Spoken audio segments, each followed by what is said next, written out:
이 나라가 위태로워질 때마다 이 땅의 선비들, 옛부터 왕과 위정자를 향해 쓴소리를 서슴지 않았죠. 심지어 지부 상소, 받아들이지 못하겠다면 머리를 도끼로 쳐달라 이런 결기를 보이기까지 했는데요. 2023년 나라가 망할지도 모른다라는 위기감이 퍼지며 현재 전국적으로 시국 선언이 이어져서 제주까지 이르고 있습니다. 이번 이슈 인터뷰는요, 제주 시국 선언을 이끈 한 명인 제주대학교 강봉수 교수님 찾아가 봤습니다. 자, 그러면 말씀드린 대로 제주대학교 강봉수 교수님 모시고 이번 시국 선언과 관련한 얘기 한번 나눠보도록 하겠습니다. 지금 화면에 나와 계신데요. 교수님 안녕하십니까? 예, 안녕하세요. 강봉수입니다. 네. 혹시 죄송합니다. 혹시 연세가 어떻게 되시는지? 연세? 예. 저는 64년생이라 가지고. 64년생. 예, 64년생이면 이제 뭐 용띠. 용띠입니다. 예. 아우, 띠동갑이네요. 그렇습니다. 젊어 보이십니다. 예. 별 말씀을 자, 어쨌든 고맙습니다. 오늘 본격적인 얘기 들어가기 앞서서 네. 우리 팟캐스트 청취자분들 그리고 유튜브 시청자분들께 우리 교수님 좀 자기 소개 좀 부탁드리겠습니다. 뭐 제가 별로 소개드릴 건 없고 하여튼 뭐 현재는 우리 제주대학교 사범대 윤리교육과에 좀 교수로 있고요. 제가 교수님들 모임인데 예. 진실과 정의를 위한 제주 교수 네트워크라고 하는 진교넷 예, 중에서 예. 그래서 이제 몇 년 전부터 연구자들도 포함시키기로 해서 이제 진실과 정의를 위한 교수 및 이제 연구자 네트워크 이렇게 돼 있는데 예. 하여튼 뭐 이 출발은 예전에 우리 그 해군 기지 문제 생길 때 만들어진 단체인데 네네. 이제 해군 기지 문제가 여튼저튼 이렇게 좀 뭐 제대로 해결된 건 아니지만 네, 하여튼 그렇습니다. 이슈로는 넘어가고 그래서 네. 이제 이 명칭으로만 가지고는 안 될 것 같아가지고 이후에 이제 이 명칭을 바꿨어요. 그래서 그때 같이 했던 분들이 지금 계속해서 이 모임을 하고 있습니다. 어쨌든 사실 좀 우리 제주 지역 사회를 보면 그래도 교수님들이나 좀 학계에 계신 분들이 좀 목소리를 좀 안 내시려는 경향들이 좀 있거든요, 이게. 네. 그 와중에 또 이렇게 목소리를 내시는 분들. 네. 예, 그 이제 교수님들. 저도 최근에는 좀 느끼는 게 뭐냐면 좀 이제 아까 말씀드렸듯이 해군 기지 문제라든지 초기에 우리 진규넷 만드는 초기에는 근데 그렇게 좀 나름대로 생각도 가지시고 또 이렇게 행동도 해주시고 하는 교수님들이 꽤 계셨는데 그때는. 예, 요즘은 아무래도 좀 이제 세대가 좀 바뀌었어요. 우리 학교 내에도 그러다 보니까 저도 아는 분보다는 모르는 교수님들 훨씬 더 많고 또 저도 사실 아까 나이를 여쭤봐서 좀 쑥스러웠었는데 저도 이제는 뭐 좀 나이도 든 것 같고 그래서 좀 저랑 같이 했던 분들이 상당히 대부분 은퇴했죠. 그러다 보니까 새로운 사람 분들이 좀 같이 해주시고 해야 되는데 좀 그런 게 좀 요즘은 좀 쉽지는 않은 것 같아요. 쉽지는 않다. 이제 그러니까 86세대 옛날에 주축이셨을 때는 좀 이렇게 목소리를 내기 좀 쉬웠는데 그렇죠. 이게 또 이제 저랑 비슷한 X세대들 이제 아, 들어가고 이제 또 그거는 이제 선생님들 탓만 할 수는 없는 거고요. 주로 이제 이 대학의 구조적인 어떤 그런 문제도 있어요. 예전처럼 이제 저희는 한번 이제 전임이 되면 그냥 뭐 교수까지 가는데 크게 문제 없는 세대였는데 지금은 조금 이제 여튼 연구 업적도 내야 되고 그래서 개인적으로 바쁘기도 하고 뭐 그런 부분이 있는 것 같아요. 그래서 좀 이렇게 이제 생각은 갖고 있지만 이렇게 행동으로 이렇게 적극적으로 나서거나 이렇게 하기는 예전하고는 조금 이제 다른 부분은 있긴 하는 것 같아요. 예전만큼 하진 않다. 그렇습니다. 아무튼 힘든 시기에 또 이렇게 목소리를 내는 그런 교수님 하셨는데 자, 좋습니다. 그 최근에 제주 지역 교수 연구자 시국 선언문이라는 걸 이렇게 발표를 하셨습니다. 이게 보니까 지금 뭐 전국적으로 지금 시국 선언들이 계속 이어지고 있는데 어쨌든 제주에서 이렇게 좀 목소리를 좀 내봐야겠다 이렇게 어떤 뭐 계기 같은 게 혹시 있으셨습니까? 그거는 뭐 물론 이제 전국적인 상황도 있지만 그것보다는 이제 여하튼 그 우리 진교넷 그 교수님 몇 분이 그래도 좀 이제 이런 어떤 그 한국 사회의 정치 현실을 이렇게 두고 가만 있어서 되겠냐라고 이제 먼저 좀 제안을 해주신 분들이 좀 몇 분 계셨어요. 그래서 이걸 바탕으로 해서 이제 교수님들이 저희 또 이제 안에 이제 운영위원회도 있고 해서 이제 회의를 거쳐가지고 이제 하게 됐죠. 가장 하여튼 뭐 이제 지금 시국 선언이 여기저기서 나오는데 뭐 동기는 뭐 거의 비슷할 거 아닌가요 생각합니다. 아, 저는 이제 느끼는 감정들이. 그러니까 그 우리 저 윤석열 이제 정부가 들어서면서 예, 예. 출발부터 사실은 조금 삐끗한 부분이 있었잖아요. 뭐냐면 그런 그 문란이 났을 때나 예, 예. 아, 그렇죠, 이태원 그렇죠. 예, 그 참사 대형 참사 때 대처하는 그 대통령의 모습을 보고 아 이분이 너무 정말 이거 이 아마추어 아니냐라고 하는 어떤 그런 예, 그런 게 좀 이제 국민들과 그때 아픔을 공감하지 못하는 어떤 그런 모습을 보여준 거에 대해서 상당히 실패를 했는 좀 실망을 했는데 그 이후에 이어지는 여러 가지 그 어떤 내정의 실패라든지 아하. 이런 부분들 그리고 예, 예. 최근에는 뭐 저희 시국발저 선언문에도 외교 밝혔습니다만은 어떤 예. 외교적인 어떤 그런 저자세 외교 이런 예, 것들이 동기가 됐다고 좀 생각이 듭니다. 한두 번이면 이게 실수고 시행착오로 그러니까요. 볼 수 예. 있는데 이게 이게 너무 반복되죠. 반복되고 있으니까 예. 이거는 예. 어떤 정권 자체의 본질적인 문제로 봐야겠다. 그러니까 이제 저는 이제 그 아까 이제 그 처음에 그런 보여줬던 그런 그 자세라든지 예, 특히 예. 이제 예, 어느 모임이나 이거 작고 큰 모임이 떠나서 국가도 하나의 어떻게 보면 하나의 조직이잖아요. 그렇죠. 그러면은 예. 조직을 이끌어가는 데는 나는 가장 키워드가 이제 하나는 예산 문제인 거고 하나는 인사라고 생각해요. 예, 예. 만약 예산 부분은 난 뭐 그거는 이게 그 국회랑 같이 의논해서 하는 거기 때문에 예. 하지만 특히 인사 문제 같은 경우에도 너무 좀 검찰이라고 하는 어떤 편향된 인사 이런 것들도 좀 보여주고 뭐 검찰들이 그렇게 해서 그런 건지 모르지만 상당히 전국을 좀 이제 공안 전국으로 몰고 가는 그런 아하. 모습도 등장하고요. 공안 정국의 모습도. 예, 그죠. 네.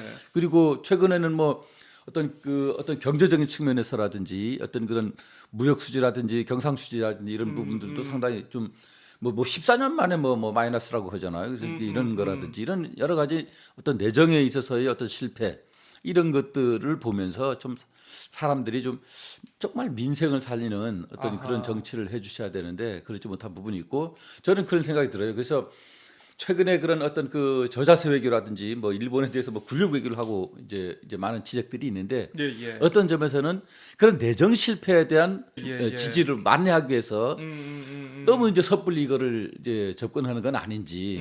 예, 물론 거기에 중요한 키워드는 뭐 경제와 안보를 얘기하고 있지만 그렇죠. 예, 그런 것들을 볼 때 정말 이제 이렇게 급하게 가야 될 건지라고 하는 그런 생각이 들어요. 네, 그렇습니다. 그 사실 보니까 이제 그 제주 지역에서 이렇게 그 교수님들 그리고 이제 그 지식인 분들이 좀 이렇게 시국 선언을 한 게 최근에 언제가 있었는가 이렇게 제가 좀 찾아보니까 2016년에 그 우리 저 박근혜 전 대통령 예, 당시에 이제 비선실세 논란이 예. 있었을 때 그때도 내셨더라고요. 예. 그 교수님 보셨을 때 그때의 시국 선언과 지금의 시국 선언 어떤 결의 차이가 있다고 혹시? 할수 있을지. 요즘 그 다르다고만 생각했는데 예, 예, 예. 생각해보니까 뭔가 좀 비슷한 측면도 좀 등장할 것만 같고 등장한 것 같아요. 뭔가 이제 뭐 처음부터 비선 예, 뭐 천공 문제 예. 의혹이 처음부터 뭐 제기되기도 했고 예, 예, 예. 최근에는 하여튼 김건희 여사에 대해서 뭘 보고도 했다 그러고 뭐 하여튼 뭔가 좀 선출되지 않은 예, 권력에 그러니까요. 대한 이제 어떤- 이런 것들은 자칫 정말 이게 좀 아하. 예전과 같은 모습을 나오게 어떤 그런 우려도 있는 거거든요. 예, 예, 예. 예, 물론 그것보다는 이번에는 그때는 그야말로 그런 비선실세라고 하는 것이 딱 이렇게 드러나 버려서 예, 예. 이게 상당히 문제가 되고 해서 그것이 이제 상당히 중요한 어떤 그런 시국 선언으로 이어지는 계기가 됐지만 예, 예. 아무래도 이번은 그런 어떤 그 외교 문제, 문제. 예, 예, 예. 특히 또 그 외교 문제도 저 어떤 그 사실은 그 앞서서 남북한 그런 그 관계에 예, 예. 뭔가 이제 좀 기존 정부하고는 다른 측면으로 아하. 가려고 하다 보니까 예, 예, 예. 어떤 뭔가 이 대결 구도 뭐 이런 또 안보 위기 이런 것들이 상당히 좀 이제 좀 생겨났잖아요. 북한도 그랬고 그렇죠. 그래서 이런 쪽으로 어떤 우리 정부의 어떤 대북 정책이 전환되다 보니까 아하. 결국 이런 것들이 이제 그 뭔가 이거를 어떻게 어떤 대처하는 방안을 이제 해야 되겠고 예, 그다음에 예. 결국은 뭐냐면 이제는 어떤 미국이라든지 일본에 뭔가 이렇게 더 접근 이제 가까이 가는 어떤 그런 외교를 할 수밖에 없었지 않느냐 이런 생각도 들거든요. 나는 그러나 미국과 중국이 어떤 세계 전략이라고 하는 그러니까요. 여기 휘말려드는 외교 정책을 하는 것 같다라고 하는 그런 생각이 들거든요. 그래서 그래서 그러면 지금 교수님께서 그 말씀 하신 김에 요걸 한번 그럼 여쭤보겠습니다. 그러니까 일각에서는 지금 최근 뭐 이제 윤석열 대통령의 어떤 그 외교 스타일, 예. 외교 스타일이라고 이걸 해야 될지는 모르겠습니다만 이제 뭐 그 뭐 일본한테 좀 저자세, 그러니까 일본한테 이제 뭐 굴욕 외교, 뭐 미국한테 좀 저자세 외교 이런 비판들 많이 받고 있는데 이게 또 신냉전 상황에서 이게 좀 대한민국이 나름대로 좀 예. 입장을 취할 수밖에 없는 거 아니냐 네. 이런 목소리도 지금 나오고 있는 것 같더라고요. 네. 교수님은 어떻게 근데 보십니까? 그 신냉전이라고 이제 표현하고 있는데 그러나 우리는 그 신냉전은 여튼 옛날에 70년대까지 군냉전을 전제로 해서 이제 나온 표현이잖아요. 네, 예. 근데 그 70년대까지 냉전이라고 하는 거는 그건 이데올로기적인 어떤 대결 구도로서 나온 냉전이고 이데올로기와 어떤 그런 그를 지키기 위한 어떤 안보라고 하는 이런 차원에서 나온 냉전이었다고 그러면 현재의 냉전은 사실은 이념적인 거는 이제 좀 희석화됐고 러시아나 중국도 이제는 자본주의지 사회주의 국가라고 완전히 그렇죠. 하기는 예. 어렵잖아요. 뭐 이데올로기적인 그런 거는 분할이 좀 어렵긴 약화됐죠. 하죠. 예, 그러면 예. 결국 뭐냐면 차이가 있다면은 미국은 뭔가 자유민주적인 어떤 이런 거라면 거기는 뭔가 뭐 독재라든지 혹은 권위적인 예, 어떤 예, 자본주의, 예, 국가주도형 자본주의 어떤 음. 이런 어떤 그런 국익을 다투고 다투는 그런 시대라는 거죠. 예, 예. 이런 차원에서 우리는 지금 아까 그런 차원에서 지금 저 미국과 중국은 세력 확장을 이제 시도하고 있잖아요. 러시아도 서로의 좀 헤게모니 싸움이다. 헤게모니 예. 싸움을 하고 있는 거죠. 예, 예. 그런데 우리는 이거를 남북 문제와 연결시키다 보니까 안보 문제로 접근 너무 이제 하는 것 같단 말이에요. 그러다 보니까 여기에 휘말려 들어가지고 결국은 아하. 이런 사단이 난 것이 아니냐. 저는 그런 근데 지금 기존의 냉전 시스템하고 다르다는 측면에서 우리는 그동안 지난 정부까지는 이 4대 강국에 대해서 균형적인 어떤 외교를 이제 취해왔잖아요. 그렇죠. 특히 이렇게 해서 어떤 미국이나 일본 중심의 외교로 가버리게 되면 러시아와 중국과의 그동안에 쌓아놓은 그런 그 외교 그리고 경제적인 어떤 그런 그 지금 이게 규모가 이게 작은 게 아니죠. 그렇죠. 이렇게 되면은 이건 어떻게 되겠냐 이거죠. 아하. 벌써 지금 상당히 러시아도 그렇고 중국도 벌써 이미 발언이 막 나오고 있잖아요. 외교적 발언들이. 또 이게 이번에 또 그 뭐 대통령도 이제 말을 실수한 건지 진짜 정책적인 의지를 갖고 있는 건지 모르지만 우크라이나 문제라든지 그렇죠. 대만 문제라든지 이런 것들을 언급하면은 이건 당연히 그건 중국을 자극하는 것이 되고 러시아를 자극하는 것이 되는데 이렇게 되면 이거 어떻게 앞으로 대처할 건지 난 상당히 걱정이 좀 돼요. 교수님 전 개인적으로 이번에 그 대통령 발언과 이렇게 좀 나름대로의 기존 체제 편입의 모습을 보면서 예.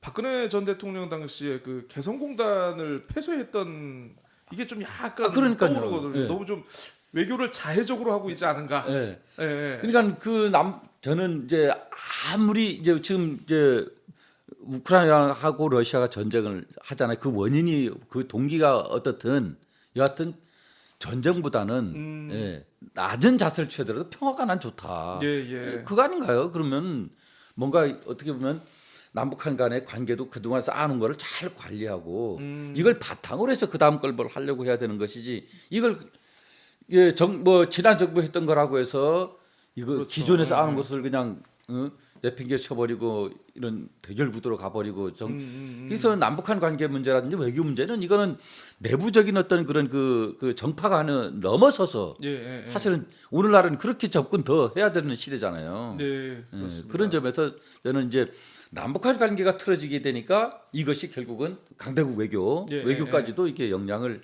끼치는 거다라고 생각이 들어요. 아유, 이 한반도의 위기 상황을 좀 지금 관리가 잘 안 되다 보니까 이게 좀 어떻게 보면 더 큰 불구덩이 속에 지금 그쪽으로 이제 뛰어드는 그런 것이 아닌가 그런 생각이 듭니다. 참 안타까운 상황입니다. 어쨌든 이번 시국 선언에서 또 좀 주목했던 점이 뭐냐면요. 4.3에 대한 윤석열 대통령의 명확한 입장 표명을 요구를 하셨습니다. 예.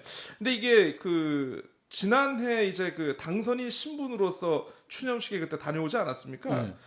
사실 이제 그 상황만 보고 그래도 뭐 현직 대통령은 아니지만 그래도 보수 정권 최초의 어떤 당선인 참석으로서 의미가 있다. 이 정도면 대통령의 어떤 사삼에 대한 어떤 확고한 의지가 확인된 것 아니냐라는 그런 목소리도 있는 것 같습니다.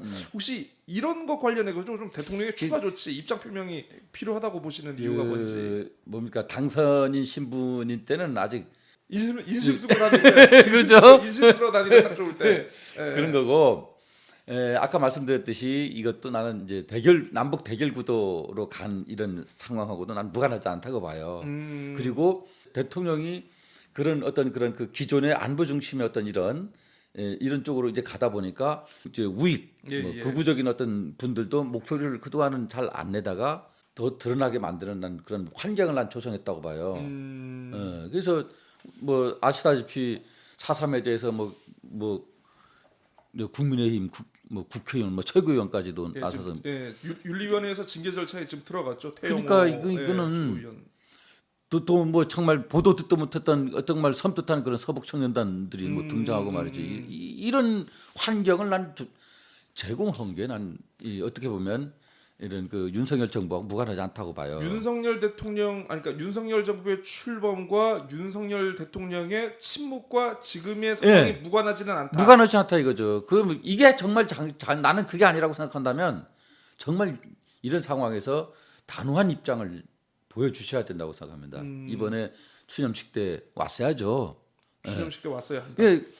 안 오셨잖아요. 왜 안 오셨습니까? 미국 가를 준비해야 된다고 안 오잖아요. 시구하러 가시지 않습니까? 그러니까 이게 이건 아니라는 얘기죠. 그렇게 되면 그 어떤 이럴 때 정말 대통령이 그래도 역사적인 어떤 그런 그 평가가 난 거에 대해서는 이거를 좀 지켜나가는 게 맞다.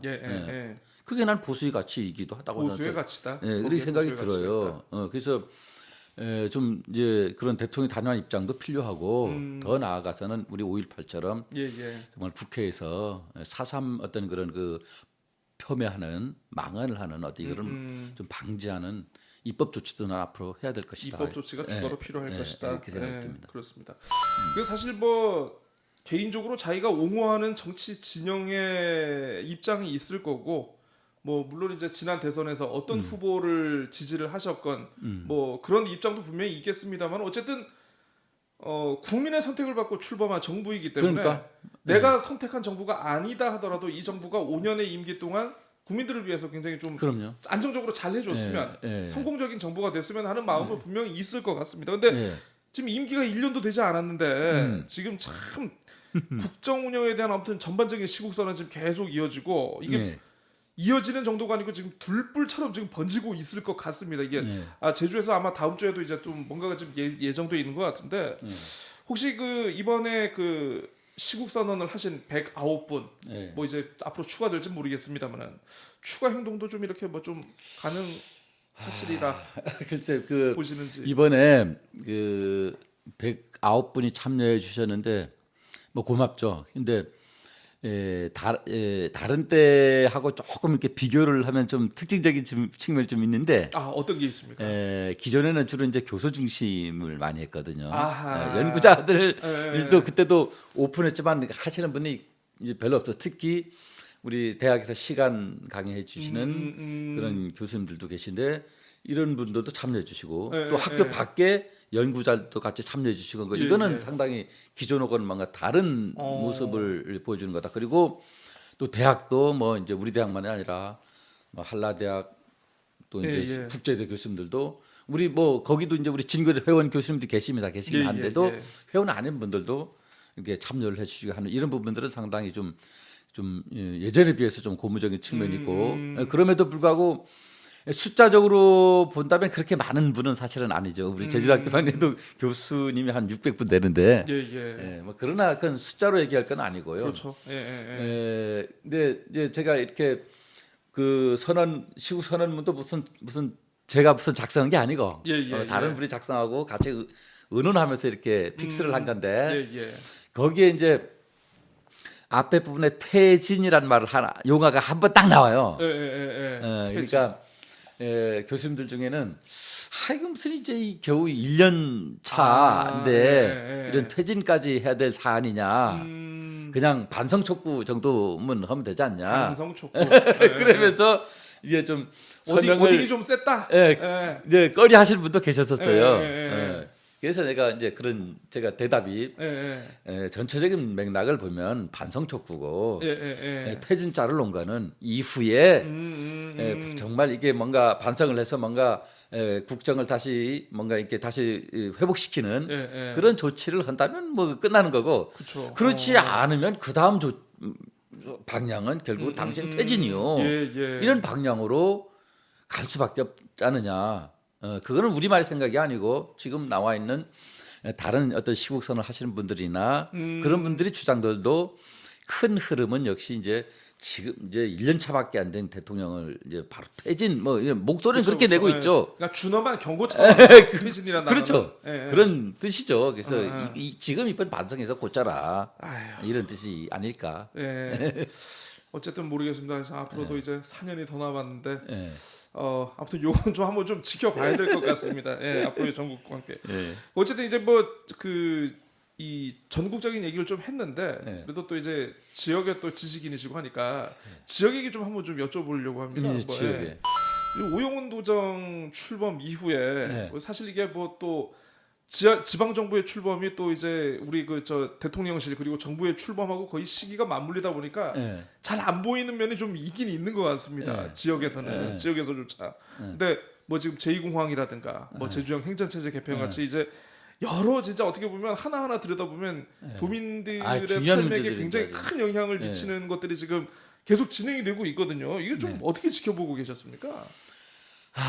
이제 공항 문제는 지금 올해 몇 년째입니까? 7년, 8년, 8년째잖아요. 예. 그동안 정말 어떤 그 찬반 간의 대결이 있어 왔죠. 그리고 이번에 조건부로 환경부가 네. 전략 환경 영향 평가에 대해서 동의를 해줬지만 뭡니까 보조적으로 검토를 했던 그런 네. 그 환경 뭐 국가기관들, 기관들 예, 있잖아요. 환경 기관들. 관련 예. 기관들에서도 분명히 이거는 예, 예. 어렵다라고 하는 부분을 지적에도 불구하고 이렇게 환경부는 한 거잖아요. 그러면서 예, 다 예. 책임을 회피하고 결국 도에다 넘겨버리는 꼴이라고 저는 생각을 하거든요. 예, 예, 그렇죠. 환경 영향 평가 예, 단계에서 할 거다라고 다 넘겨버렸잖아요. 음. 그래서 나는 이런 부분들도 사실 일단은 환경부가 상당히 무책임하다고 생각이 들고 그다음에 이거를 결국 도로 다 넘겼다는 얘기는 결국 도민들을 분열과 갈등을 더 조장하는 거예요 국가가 지금. 니들끼리 지지고 볶고 싸워라. 그러니까요. 예, 예, 예. 그러면 이 문제를 결국 이제는 여튼 오영훈 도정이 이걸 할 수밖에 없는 이제 그렇죠. 상황이 됐는데 예.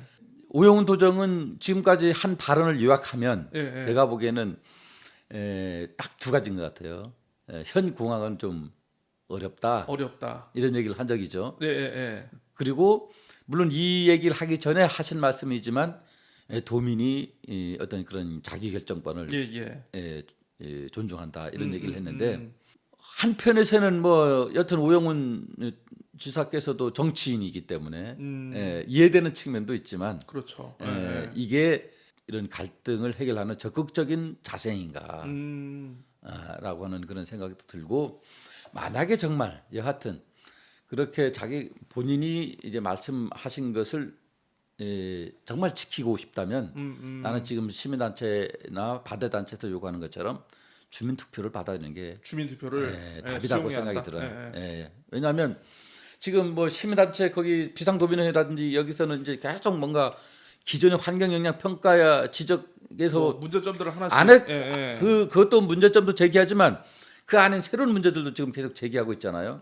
뭐 그런 뭐 클린커층이 어떤 그렇죠. 가능성, 용암 동굴 존재 가능성, 뭐 등등 뭐 여러 가지 지금 문제들을 이제 제기하는데 그에 대해서는 환경부는 늘 그 이제 정확한 답변을 못 하고 환경 영향 평가에 계속 다 이제 책임을 돌리는 그런 원론적인 답변만 하고 있잖아요. 그러면 이런 그 어떤 이것은 과학적으로 양측이 모여서 딱 이거를 해주면 되는데 그걸 할 리가 없죠. 아하. 그죠? 그래서 이 답을 찾기는 내가 보기에는 쉽지 않고 결국은 그러면 이런 문제들을 다 드러내놓고 결국은 도민들이 결정권을 줘야 나는 이 문제를 푸는 마지막 어떤 방법이 되지 않을까. 저는 그런 생각이 듭니다. 그러니까 결국 지금에 나온 상황에서 뭐 갑론을박을 좀 더 하기보다는 네네. 지금까지 나온 어떤 정보와 기초적인 데이터를 가지고 이젠 도민들에게 판단을 직접 한번 들어보는 네. 시간이 됐다. 네. 예. 그 한 가지 더 추가한다면 아까 오영훈 지사께서는 현공항 확장 어렵다고 했는데 예, 예, 예. 우리 검증 안 하고 넘어간 게 정말 중요한 자료가 하나 있죠. ADPI. 예, 예. 예. 그것이 거기서는 된다고 했단 말이죠. 그냥 우리는 안 된다 그랬고 그러면은 정확하게 나는 내가 도지사라면 그러면 부르자. 예, 예, 예. 예, 환경도 같이 해서 이거 정말 안 되는지 한번 제대로 정말 그렇게 해서 되든 안 되든 이거에 대해서도 도민들에게 속 시원하게 좀 알려야 된다는 거죠. 그거 하나잖아요. 이거. 예, 그냥 예, 예. 오영훈 지사는 뭘 근거로 현 공항을 안 된다고 주장하시는지도 근거가 난 모르겠고 그건 뭐 예, 예, 있다면 그 국가기관에서 뭐 환경부라든지 국토부의 그러겠죠. 예, 자료일 예, 텐데 이런 거는 좀 곤란하지 않느냐. 그러기 때문에 이 도민들에게는 오지사도 제2공항 찬성하는 거 아니냐라고 하는 오해를 아하. 불러일으키고 있다고 그런 생각이 들어요. 분위기를 일으키는. 예, 예, 예, 예, 예. 그래서 나는 그것이 아니라면 이제 주민 투표를 하는데 도지사가 적극적으로 같이 나서는 게 맞다고 생각해요. 또 이제 여하튼 내년 4월이 총선이잖아요. 예, 예. 그런 뭐 정치가들은 결국 물론 뭐 도지사니까 이번 총선은 별로 관계가 없겠지만 그러나 결국 정치가들은 도민들이 어떤 그런 그 유권자들이 여론에 뭐 예민할 수밖에 없고 그렇죠. 예, 그런 점에서 나는 이번에 그 내년 총선에 맞춰서 정말 주민 투표를 이때 좀 저 도에서도 도 차원에서 그걸 준비를 해서 이제 국토부 이제 허락을 받아내고 뭐 정 안 돼 그거 뭐 받을 가능성 별로 없는데 그럼에도 불구하고 우리 난 도 차원에서라도 해봐야 된다고 생각이 들어요. 원희룡 장관이 받을 가능성은 없지만 그래도 한번 해야 트라이해봐야 돼. 된다. 해야 된다고 예, 생각해요. 예, 예. 그렇게 해야 이제는 지사께서도 이제는 우리 투민들의 생각이 이런 것이오. 이렇게 해서 명확하게 근거를 가지고 목소리를 낼 수 있는. 목소리를 낼 수 있지 않겠는가. 네, 그렇습니다. 오늘 좀 짧은 시간 지금 인터뷰를 했는데 참 더 듣고 싶은데 이 지금 교수님이 굉장히 좀 화가 조금 있으시네요 지금. 아이 뭐 그렇습니다. 그만큼 뭐 나라 걱정 또 우리 저 지역 걱정 많이 하신다는 뭐 그런 반증이 아닐까 싶은데요. 끝으로 어쨌든 뭐 정치권을 향해서 뭐 어쨌든 뭐 국정 운영도 그렇고 도정 운영도 그렇고 그래도 이제 학자로서 그래도 이제 학생들을 접하고 우리의 미래 세대를 직접 가르치는 현장에 있는 분으로서 아유 너무 거창하다. 한 말씀 하신다면은 예. 하여튼 저는 그 대학교 다닐 때 그 정치가 뭐냐 개념을 배웠을 때 지금도 잊혀지지 않는 개념은 딱 하나가 있는데 정치란 뭐냐 가치를 권위적으로 배분하는 것이다. 이거는 잊어버리지 않고 외워지더라고요. 윤리교육학과에서 그런 걸 배우는군요.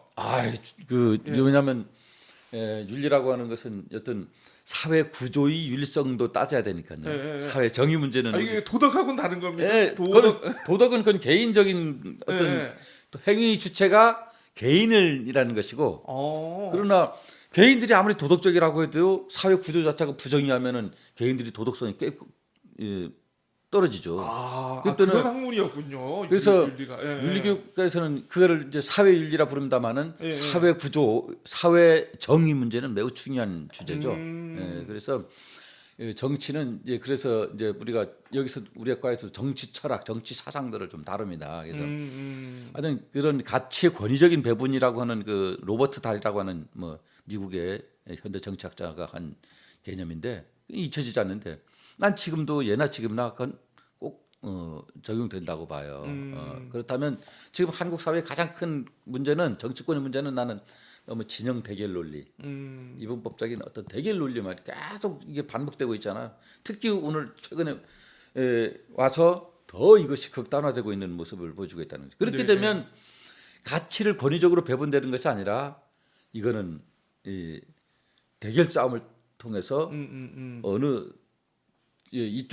한쪽 진영의 유력에 배분돼 버리는 그런 입법들이 벌어질 수밖에 없는 거죠. 그러니까 winner takes it all. 예, 예, 예, 예. 승자가 그렇죠. 모든 걸 독식하는. 그럼요. 예, 예. 그래서 이 시스템을 좀 바꿔야 된다라고 하는 것이고 결국은 이제 정치는 이제 뭔가 논리를 가지고 서로 그렇죠. 이제 이걸 하는 거잖아요. 이 국회에서. 예, 예, 그렇기 예. 때문에 결국은 만나야 된다. 아하. 안 만나잖아요. 지금 대통령도 야당을 안 만나고 그렇습니다. 아, 그러네요 이게 또. 예. 예, 예. 만나고 대화하고 협치하고 하면서 여하튼 해 나가야 되지 않을까 이런 생각이 듭니다. 줄 거 주고 받을 거 받자.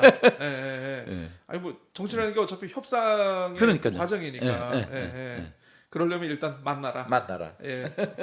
그렇습니다. 자, 어쨌든 그 최근 여러 가지 전국 시국에 대해서 제주대학교 강봉수 교수님 모시고 여러 얘기 나눠봤습니다.